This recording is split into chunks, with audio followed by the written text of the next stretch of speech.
Baby, I need to stop for a second, because I've been holding something inside for so long, and I don't know how much longer I can keep it to myself.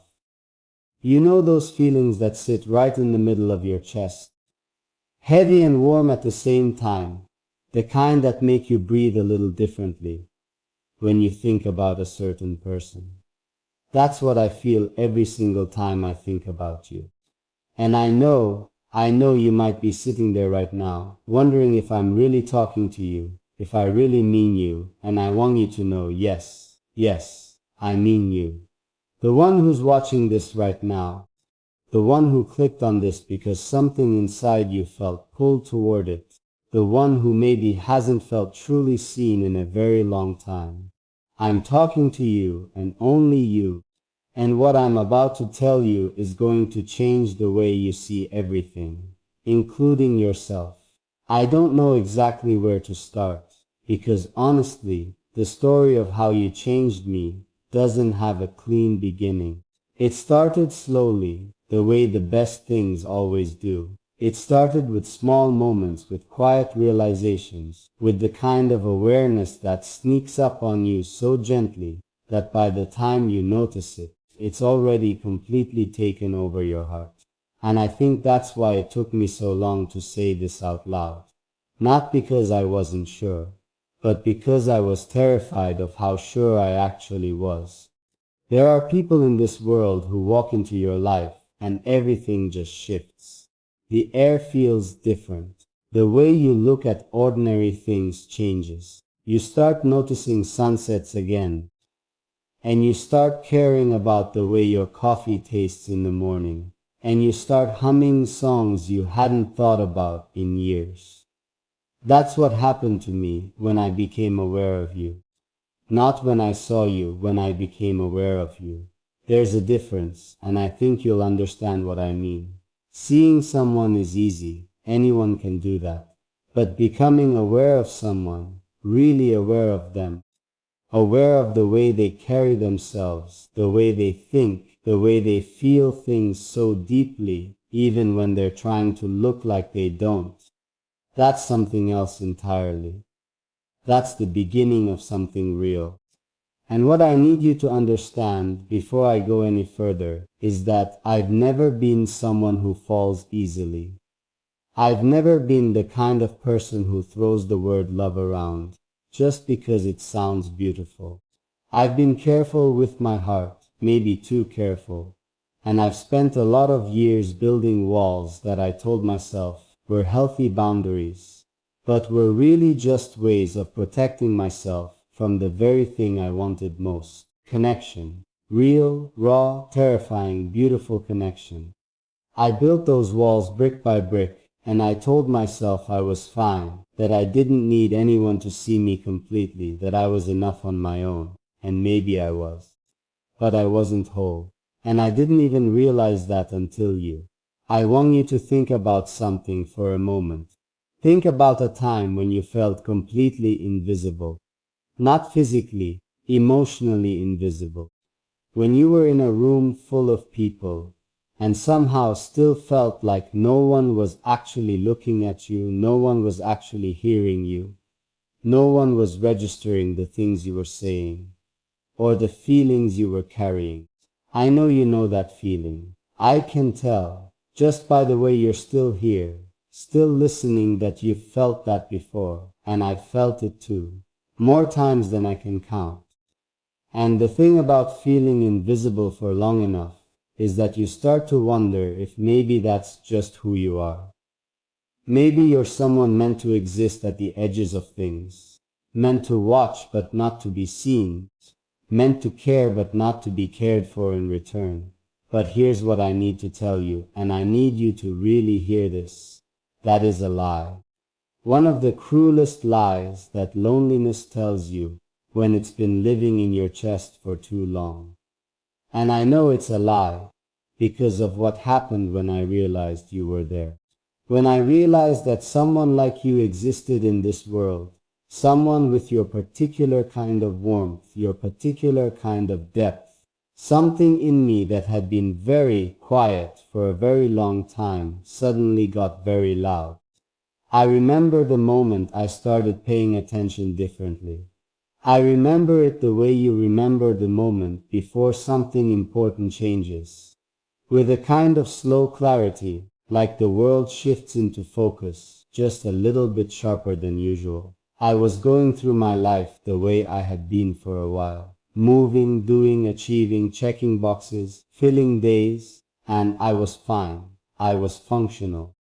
I was even happy, in the surface level way that passes for happiness when you're not looking too closely. And then something about you cut right through all of that. Not loudly, quietly, gently. The way light comes through a window in the early morning, not demanding anything, just being there, making everything it touches look a little warmer than it did before. And I started to notice things, small things, the kind of things that shouldn't matter but somehow matter more than anything. The way you feel things fully, without apology. The way there's something in you that refuses to become hard, no matter how many times the world has given you a reason to. Do you know how rare that is?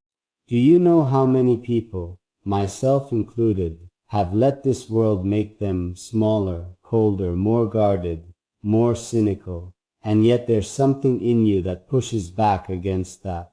Something that insists on staying open, staying soft, staying capable of wonder and hope and love, even when those things have cost you before. I noticed that, and it undid me in a way I wasn't prepared for. I want to tell you something that I've never told anyone, and I want you to hold it carefully, because it's true and it's vulnerable, and I don't say it lightly. When I realized the depth of what I was feeling, when I sat with it long enough to really look at it, my first reaction wasn't happiness, it was panic. Full, chest-tightening panic, because real feelings are terrifying. Not the shallow, easy kind that come and go without leaving marks, but the deep kind, the kind that rearrange the furniture inside you, the kind that make you realize that another person has somehow gotten access to parts of you that you didn't even know you'd left unlocked. That's what this felt like. That's what you did, without even trying, without knowing, without any intention other than simply being who you are. And I think that's the thing that got me most. You weren't performing anything. You weren't trying to be impressive or interesting or lovable. You were just you. And somehow that, your simple, unperformed, genuine self, was the most compelling thing I had ever encountered. It made me question everything I thought I knew about what I was looking for, about what I needed, about what would finally make me feel like the missing piece was found. Because I had always thought that what I needed was something big and obvious and dramatic. But what I actually needed was something real. And real is quiet. Real is soft. Real is a person who doesn't try to dazzle you but somehow leaves you completely dazzled just by being honest. I started changing and I didn't notice it at first. That's the thing about the right person. They don't change you the way force changes things, by pressure and resistance. They change you the way water changes a riverbed, slowly, gradually, so naturally that one day you look down and realize the landscape of your own heart looks different than it used to, softer and more open and shaped by something gentle and persistent. I started caring about things I had stopped caring about. I started being more patient with myself. I started looking at my days differently, finding small moments of beauty in things I used to rush past without noticing. I started thinking about the future in a different way, not as a series of goals to accomplish, but as a space I wanted to share, a life I wanted to build not just for myself, but with someone, with you. And that thought, with you, when it first arrived fully formed in my mind, I sat very still with it for a long time, because it was the kind of thought that changes your coordinates. The kind of thought that makes you realize you're not where you used to be, that something has quietly, irrevocably shifted. And instead of running from it the way I probably would have before, I just let it sit there. I let myself feel the full weight of it. And it was heavy, but it was the good kind of heavy, the kind that feels like meaning, like purpose, like the particular gravity of something that matters. I think about what you're like in the quiet moments, not the big visible moments that everyone else sees, but the quiet ones, the moments when you're alone with your thoughts and your feelings, when you're not performing anything for anyone, when it's just you and the truth of who you are. I think you're different in those moments than most people know. I think there's a tenderness in you that you don't always let people see, a gentleness that you've maybe learned to protect, because the world hasn't always been careful with it. I think you feel things so deeply that sometimes it's almost too much, and you've had to develop ways of managing that, of coping with the sheer volume of feeling that lives inside you. And I think that the people who haven't been able to stay, the ones who left or who failed to truly see you, I think part of what they couldn't handle was the enormity of what you are. Not because there's too much of you, but because they weren't enough for you. I need you to hear that and let it land. The people who couldn't stay, they didn't leave because you were too much. They left because they weren't enough. They didn't have the capacity for the depth that you carry, and that's not your flaw. That's just a mismatch. A painful, devastating mismatch, yes. But a mismatch, not a verdict on your worth. And I know it probably doesn't always feel that way.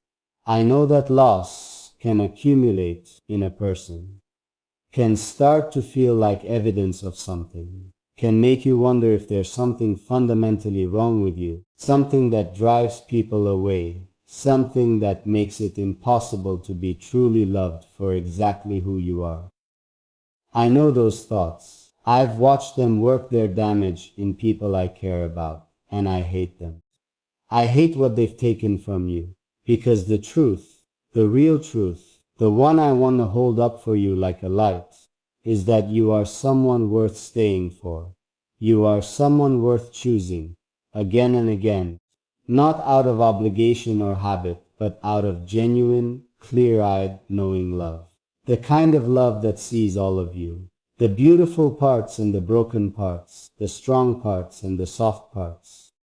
The version of you that everyone admires, and the version of you that cries alone at night and says yes, all of it. I want all of it. I'm staying for all of it. And I want you to know that when I imagine being close to you, it's not about grand gestures or perfect moments. It's about the small things. It's about being in the same room and feeling like the room is exactly the right size. It's about the silence that's comfortable rather than anxious.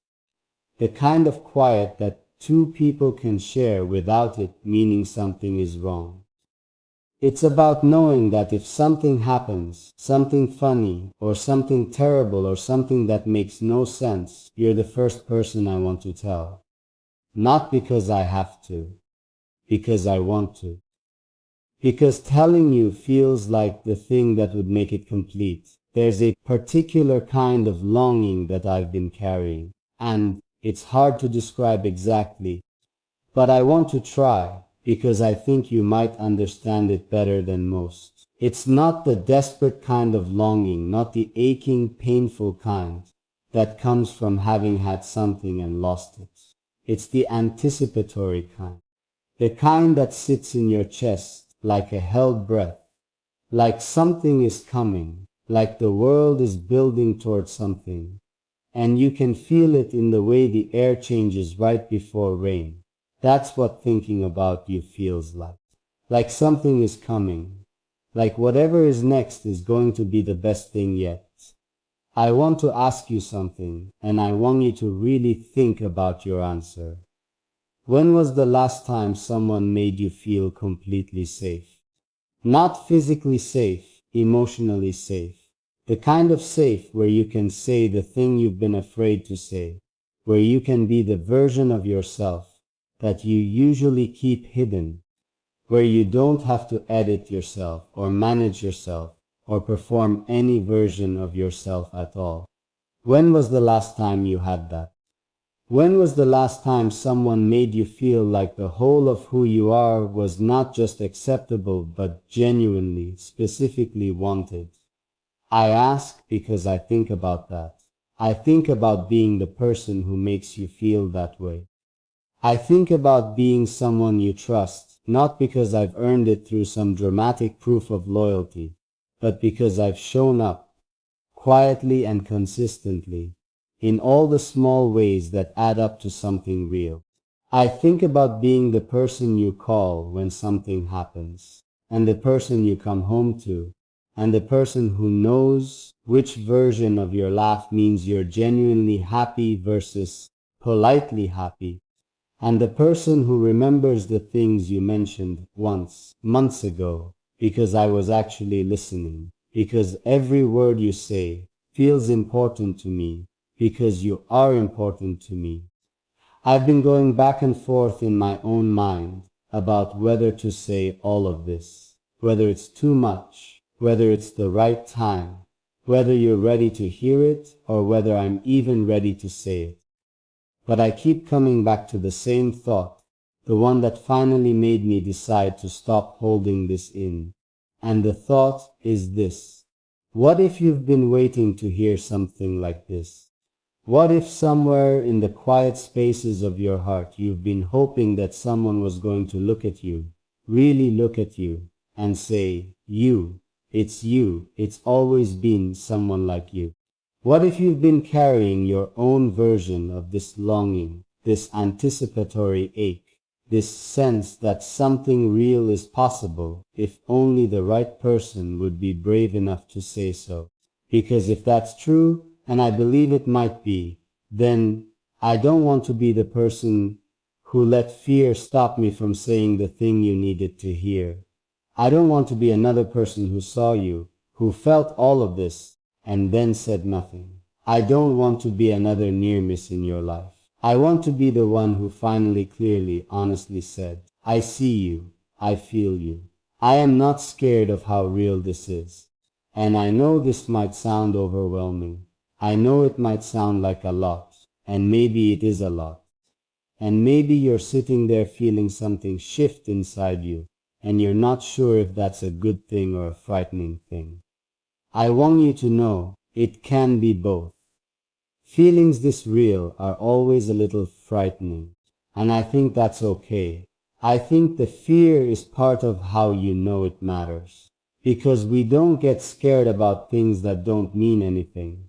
The fear means you can feel the weight of this, the reality of it, and that's not a problem.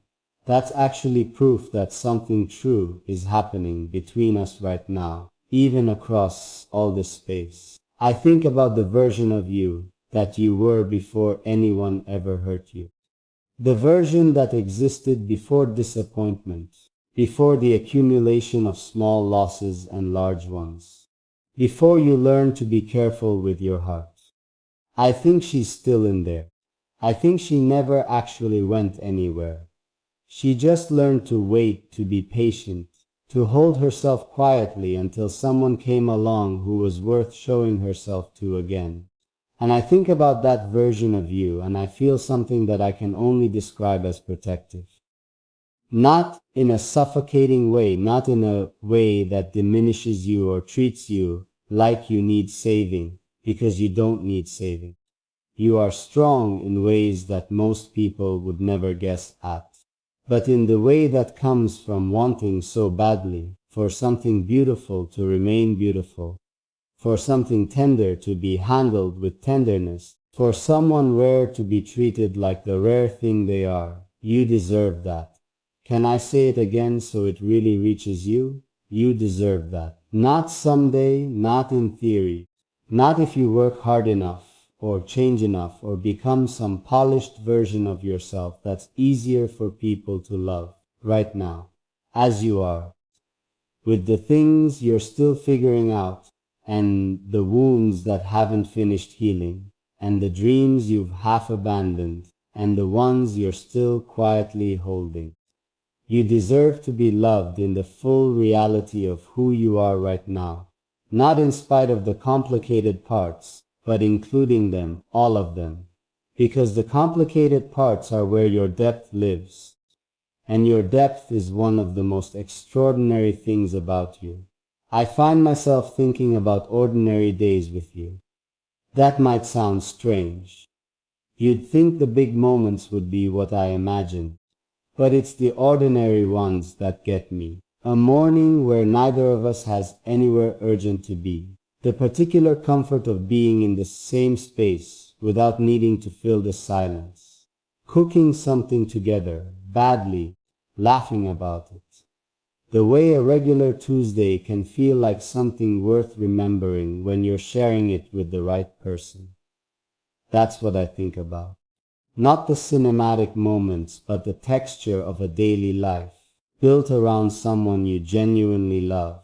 The way every ordinary thing is slightly transformed when it's shared with a person who matters to you. And I want to be honest about something.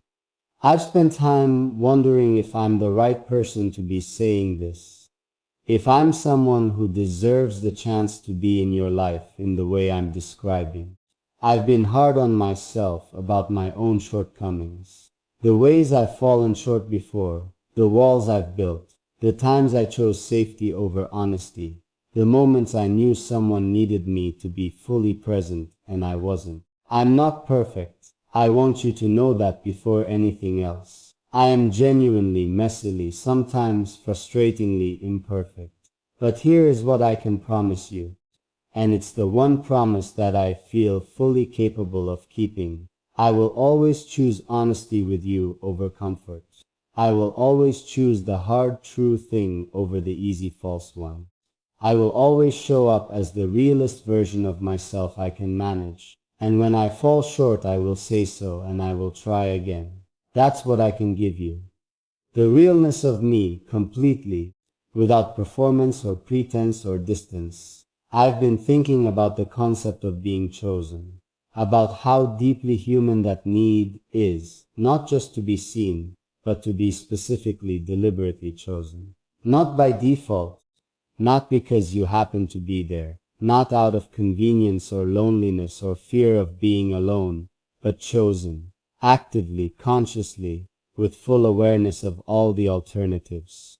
You could be with someone, and I'm still choosing you. That's what I mean. That's the kind of choosing I'm talking about.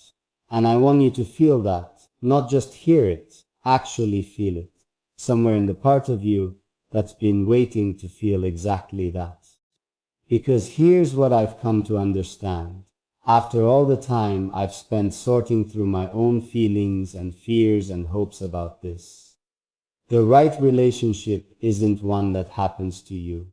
It's one that you both keep choosing every single day, even when it's hard, even when it would be easier to pull away, even when life gets heavy and complicated, and the feelings aren't always loud and dramatic but quiet and steady instead. The daily choice, that's the thing. And when I think about making that daily choice, when I think about waking up tomorrow and the day after and all the days after that and choosing you, it doesn't feel like a burden. It doesn't feel like a sacrifice or a compromise. It feels like the most natural thing in the world. Like arriving somewhere I was always supposed to be. I want you to think about something. I want you to think about what you've been carrying alone. The worries you haven't said out loud. The hopes that felt too fragile to share. The things you've been working through in the privacy of your own mind, at odd hours of the night, in the middle of ordinary moments that no one else would guess were complicated for you. I want you to know that I think about those things, not because I can see them, but because I know they're there. Because the depth of who you are isn't possible without that kind of interior life. Without that ongoing conversation you have with yourself, about what you want and what you fear and what you believe and what you're still figuring out. And I want to be someone you can bring those things to. Not so that I can fix them. I know they're not mine to fix. But so that you don't have to carry them alone anymore. There's something I've realized about love. The real kind, the sustainable kind, the kind worth building a life around. It's not primarily about the feeling, the rush and the excitement and the heart-pounding electricity of early attraction. Those things are real and they matter, and I feel them too when it comes to you more than I've let on. But the love I believe in, the love I want to offer you, is the kind that goes underneath all of that. The kind that says, I am still here when the excitement quiets down. I am still here when we're tired and ordinary and imperfect. I am still here on the hard days and the boring days and the days when nothing particular happens. I am still here and I am still choosing you.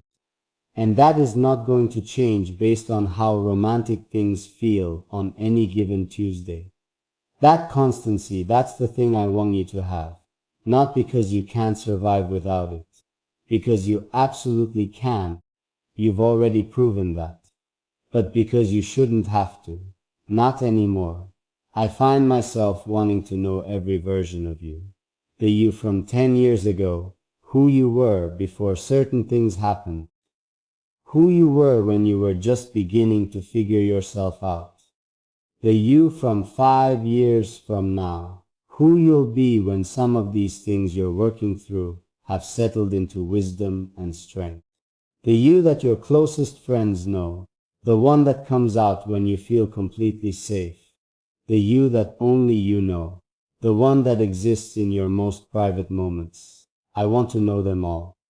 Not quickly, not all at once. I understand that knowing a person fully is the work of years, and I'm not in a hurry. Some things should be slow. Some things deserve the respect of being unwrapped carefully, one layer at a time, with attention and patience and genuine appreciation for what's being revealed. I have so much more I want to say to you. I feel like I've barely scratched the surface of what I've been holding, what I've been wanting to say, what I've been building toward in every quiet moment I've spent thinking about you and this and what all of it means. There's so much more about the future I see, about the things I want to build, about the specific and particular ways that knowing you has changed me, about the things I've learned about myself through the process of realizing how deeply you've gotten under my skin, about the nights when I couldn't sleep because I was thinking about you, about the moments when something would happen and you were the first person I wanted to tell, even before I had any logical reason to think of you that way. About the way I've started seeing the world a little differently, a little more hopefully, since I started letting myself feel this. And I think that's the part that surprised me most. Not the feeling itself, because somewhere underneath everything, I think I always knew that a feeling like this was possible, that it existed somewhere in the world, that someone would come along eventually, who would make all the careful distance I'd been keeping feel suddenly unnecessary. What surprised me was the hope, the quiet, persistent, unshakable hope that came with it. Because I had stopped hoping for a while. I want to be honest about that. I had reached a point where I told myself that what I had was enough, that the version of life I was living, full in so many ways, rich with work and purpose and people I cared about, was complete. I had convinced myself so thoroughly that I wasn't missing anything, that the part of me which still sometimes ached for something deeper was just being unrealistic, was asking for too much, was holding on to some romantic idea of connection that didn't actually exist in the real world between real people, and then you, and then this feeling. And then hope, arriving without announcement, without permission, without any regard for the walls I had so carefully constructed around the parts of me that wanted exactly this. I want to tell you what hope feels like when it comes back after you've been without it for a while. It feels terrifying first. That's the honest answer. Before it feels like anything good, it feels like exposure, like suddenly